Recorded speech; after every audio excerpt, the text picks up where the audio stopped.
Welcome to the Brazilian BA Guest. Every week we bring here someone that is some authority about business analysis to talk about a subject that's interested for our community of business analysts. And today I have the honor to have Christina Lovelock with me. Hello, Christina. How are you? Hello, Fabrizio. I'm delighted to be your guest today. Thank you so much for inviting me. It's a pleasure to have you here, Christina. I know you have wrote a book that's called Delivering Business Analysis, the BA Service Handbook. And my question for you is related to that. How do you define business analysis as a service? Okay, so it's a really important question, and I think a service view of business analysis is so important for a couple of reasons.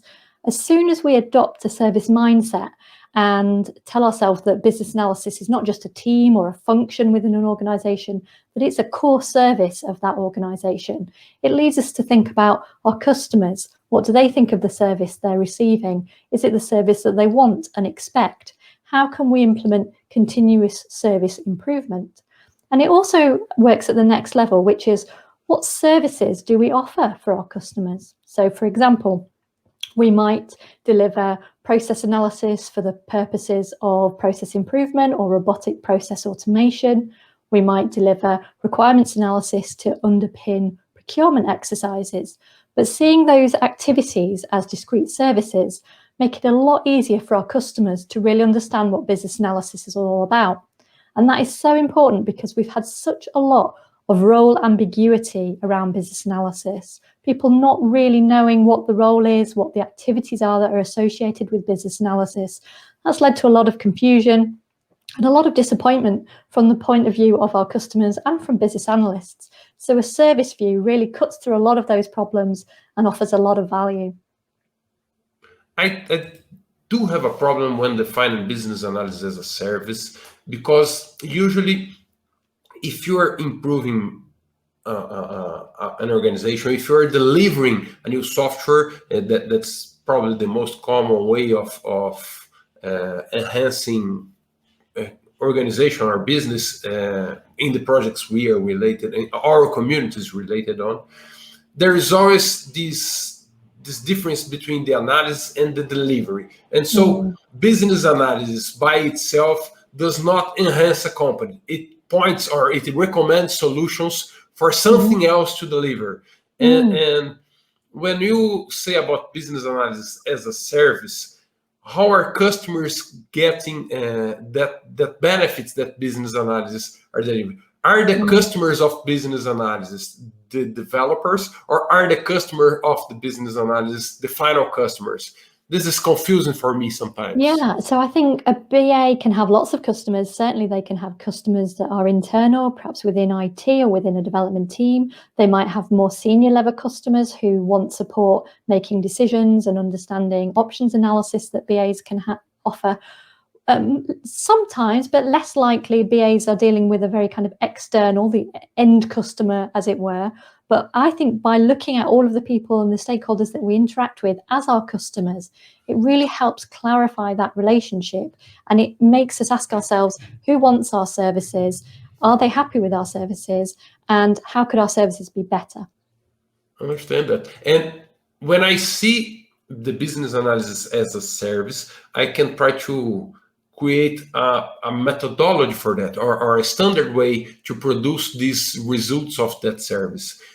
Is this methodology something standard for any kind of endeavor, or should it be customized and adapted? How do you see that? Yeah, I really think it is about being specific to the context.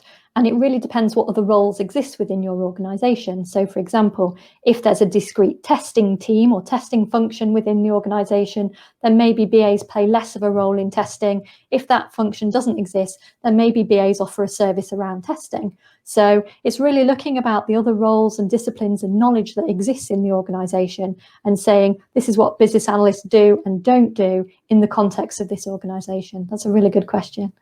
Yes, and I see that as a business analyst, we must understand where the gaps are and fulfill those gaps. And then sometimes we are responsible for fulfilling that, and sometimes just recommending what else can fulfill that, right? I think it's about being really clear on the services that you do and don't want to offer. So, for example, business analysts sometimes get asked to be proxy project manager or proxy product owner. If that's a service that you're willing to offer as a BA, then that's fine. But make sure that it's a conscious choice that both you and the customer are moving into, and it's not something that's happening by default, or that people don't really understand what's happening there, and that it's not a clearly defined service. So it's about making good choices for how BAs are going to spend their time. And I know that your book, Delivering Business Analysis, the BA Service Handbook, is looking or is helping people to organize their internal organizations for business analysis. Who or for who was this book written for? So I wrote this book with Dr. Deborah Paul, who's done a lot of research into the business analysis service framework. And together we felt that there was a real gap for people who were leading groups of business analysts. So it's not about the day-to-day practice, the tools and techniques the BAs need to use to deliver on projects and products. It's about someone with some responsibility for perhaps recruitment, defining the standards and methods for business analysts. There just really didn't seem to be anything that existed in that space. I was a head of business analysis at the time, and it was the book that I really needed, but it didn't exist. So I wrote the book that I needed, basically. And I think it's also really important for organizations or for people who don't have a clear business analysis practice or team, but there is senior BAs and they want to put in place things like communities of practice to share knowledge. There's a lot of information about how to run a community of practice, some of the reasons that community of practices fail. And so any kind of organized effort around business analysis, this is who that book's aimed at, really.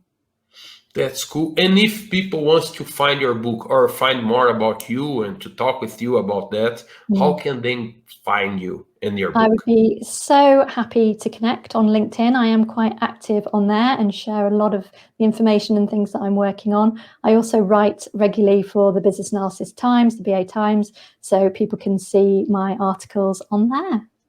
Oh, that's nice. And I will put some links below this video with your LinkedIn account and the BA Times magazine. It will be very useful for a lot of people. That would be lovely. Thank you so much for having me, Fabrizio. Oh, it was totally my pleasure. Thank you very much, Christina. I hope to see you later in other opportunities again. I'll see you next time. Bye.